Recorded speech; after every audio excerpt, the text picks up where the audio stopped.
मैं डॉक्टर वंदना Chaudhary, principal government college नावा और associate professor of home science. आज हम पढ़ेंगे कि इन्वेस्टमेंट और कहाँ कहाँ कर सकते हैं। यूनिट ट्रस्ट ऑफ इंडिया ये भी एक ऑप्शन है।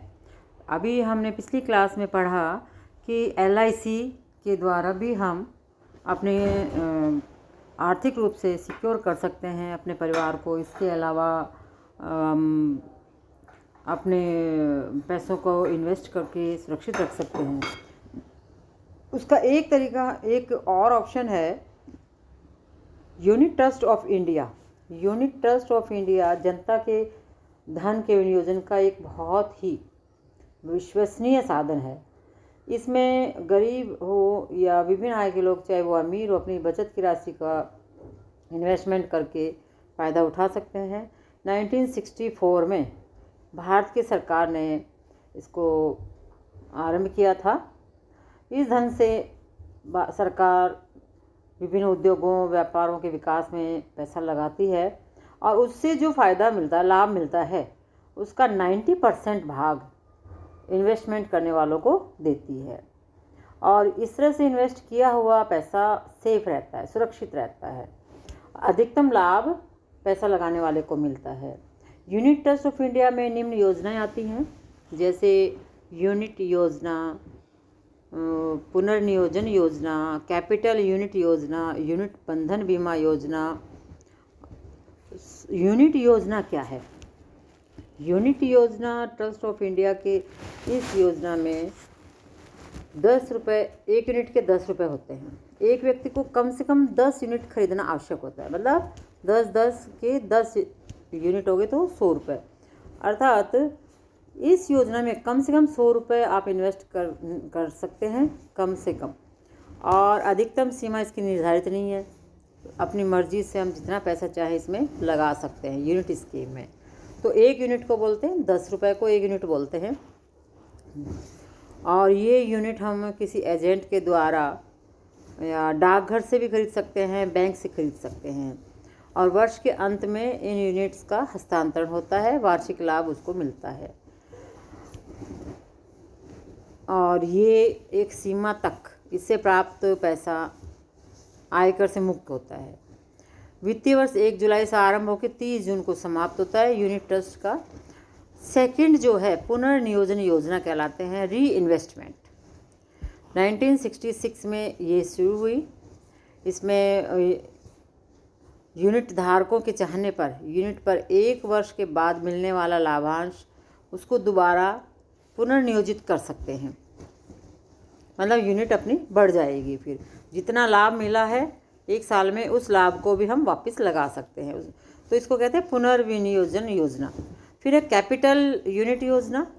इस योजना को 1976 में आरंभ किया, जिसका मुख्य उद्देश्य होता है यूनिट धारक को एक मुश्त रकम को बढ़ावा देना।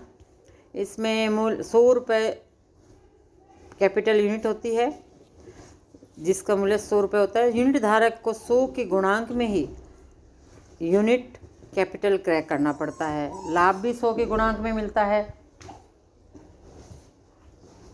और इसमें कैपिटल यूनिट में 100 रुपये को एक यूनिट मानते हैं। फिर है यूनिट बंधन बीमा योजना।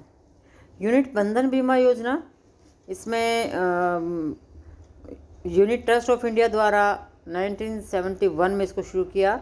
सबसे बड़ा फ़ायदा ये है कि इसमें यूनिट की मैच्योर होने पर बोनस दिया जाता है। यदि यूनिट धारक की ऐसे में मृत्यु हो जाती है तो उसके परिवार को एक निश्चित राशि लाभ सहित दी जाती है। यदि परिवार उससे यूनिट के प्राप्त करना चाहता है तो वो भी सुविधा दी जाती है। उसमें यूनिट सुरक्षित रहती है। 20% तक की छूट भी इनकम टैक्स में मिल जाती है। यूनिट बंधन सीमा। यूनिट बंधन सीमा योजना में एक निश्चित अवधि तक एक निश्चित लक्ष्य के लिए धन 6 महीने या वार्षिक किस्तों में जमा करना पड़ता है। इस प्रकार इस रकम का कुछ भाग समूह बीमा योजना में जमा हो जाता है और शेष रकम यूनिट के रूप में परिवर्तित कर दी जाती है। वर्ष के अंत में जो लाभ मिलता है वो भी यूनिट में ट्रस्ट के द्वारा इन्वेस्ट कर दिया जाता है। इस प्रकार से धन यूनिट के रूप में बढ़ता रहता है, साथ ही बीमा का संरक्षण भी प्राप्त हो जाता है। इस योजना में कुछ नियम और शर्तें हैं। कुछ नियम और शर्तें इस योजना में हैं, जैसे हम कह सकते हैं कि कोई भी व्यक्ति जिसकी उम्र 18 से कम नहीं है परंतु 45 वर्ष से अधिक नहीं हो, इस योजना में भाग ले सकता है। किस्तों का भुगतान 6 माही वार्षिक करना पड़ता है। महिलाएं भी इसमें भाग ले सकते हैं परंतु वो गर्भवती नहीं हो। यह योजना 15 वर्ष के लिए होती है और लक्ष्य धन कम से कम 3500 रुपये, अधिकतम सीमा 30,000 रुपये होती है। और महिलाएं वो ही इस योजना का लाभ उठा सकते हैं जो आत्मनिर्भर हों या अन्य साधनों से आय अर्जित करती हों। किस्तों का भुगतान 6 माह या वार्षिक करना पड़ता है। यदि 3,000 से अधिक राशि लगाते हैं तो 10 वर्षीय योजना में 1,000 रुपये के गुणकों में, 15 वर्षीय योजना में 1,500 रुपये के गुणकों में धन का विनियोग करना आवश्यक है। नामांकन सुविधा नहीं है। 2 व्यक्ति संयुक्त रूप से मिलकर भी भाग ले सकते हैं, लेकिन बीमे का लाभ फर्स्ट को ही दिया जाएगा।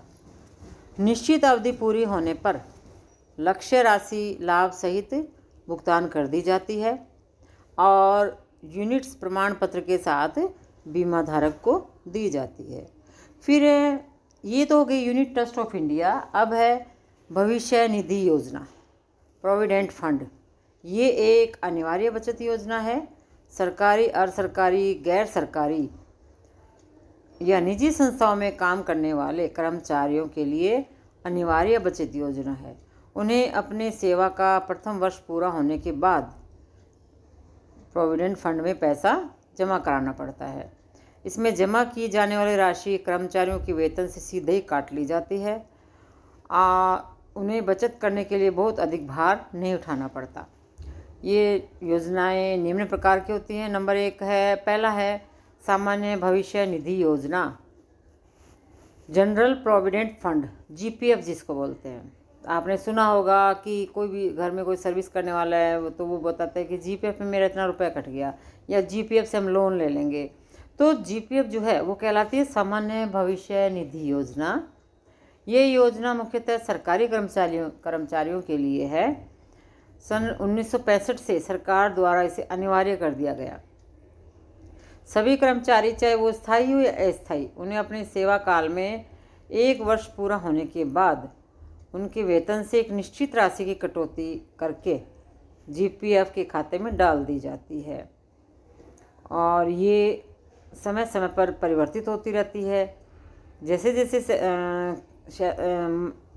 सैलरी बढ़ती जाती है वैसे वैसे कटौती भी बढ़ती जाती है।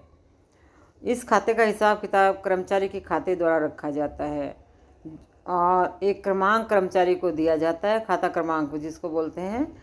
तो आवश्यकता पड़ने पर अपने खाते से कुछ निश्चित मात्रा तक लोन भी उठा सकता है कर्मचारी। यदि ऋण अस्थायी है तो उसे 2 वर्ष के भीतर चुकाना पड़ता है और एक निश्चित अवधि पूरा होने पर कर्मचारी चाहे तो स्थायी रूप से भी ऋण ले सकता है। स्थायी ऋण चुकाने की जरूरत नहीं पड़ती है।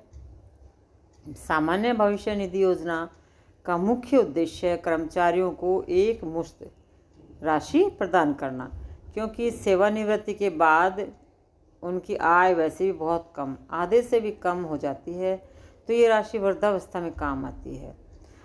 फिर है अनिवार्य भविष्य निधि योजना सेकंड। इस योजना में कर्मचारियों के वेतन से प्रति माह एक निश्चित राशि काटी जाती है, 8%। अनिवार्य भविष्य निधि खाते में जमा की जाती है। जितनी राशि कर्मचारी के वेतन से काटी जाती है उतनी राशि प्रति माह कर्मचारी के खाते में नियोजक संस्था को जमा करनी पड़ती है और एक निश्चित दर का ब्याज दिया जाता है कर्मचारी को। कर्मचारी इस पर लोन भी ले सकता है और वापस भी उस लोन को जमा कर सकता है। और रिटायरमेंट के बाद कर्मचारी जब नौकरी छोड़ता है तो उसे ब्याज सहित पैसा वापस मिलता है। फिर है एक आता है गिफ्ट कूपन्स। जैसे त्यौहार वगैरह होते हैं तो स्कीम निकलती रहती हैं बैंकों में, पोस्ट ऑफिस में, कूपन योजना।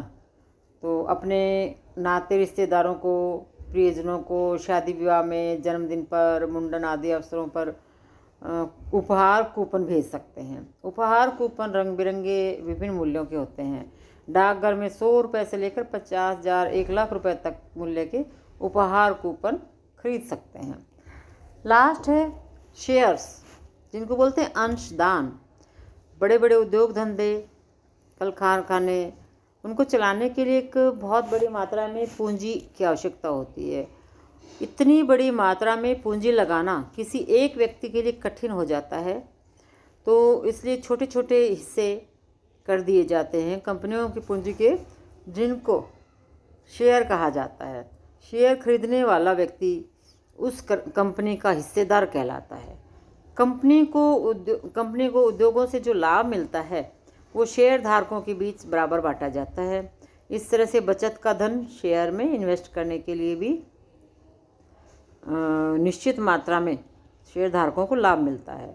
शेयर भी विभिन्न प्रकार के होते हैं। कुछ शेयर ऐसे होते हैं जिनसे लाभ प्रतिशत पूर्व में निर्धारित कर दी जाती है, चाहे वो उस कंपनी को हानि हो या लाभ, वो उस शेयर धारक की निश्चित होती है। कुछ शेयर ऐसे होते हैं जो कंपनी के साथ साथ हानि पर भी निर्भर करते हैं। कंपनी को बहुत अधिक लाभ होता है तो उसी अनुपात में उसको शेयर धारक को भी लाभ होता है, उसको उतना ही फायदा उसको भी मिल जाता है। शेयर का हस्तांतरण भी हो सकता है, आवश्यकता पड़ने पर उनको बेचा भी जा सकता है, दूसरे को भी हम दे सकते हैं। तो ये बहुत सोच समझकर कंपनी के बारे में पता करके, उसकी पॉपुलैरिटी, ख्याति के बारे में पता करके उसके बाद ही शेयर्स खरीदने चाहिए। फिर लॉटरी चिट व्यवस्था। लॉटरी सुना होगा आजकल कि भाई उसकी लॉटरी निकल गई है, लॉटरी चिट व्यवस्था बोलते हैं। ये भी बचत व्यवस्था पूरी तरह से गैर सरकारी होती है।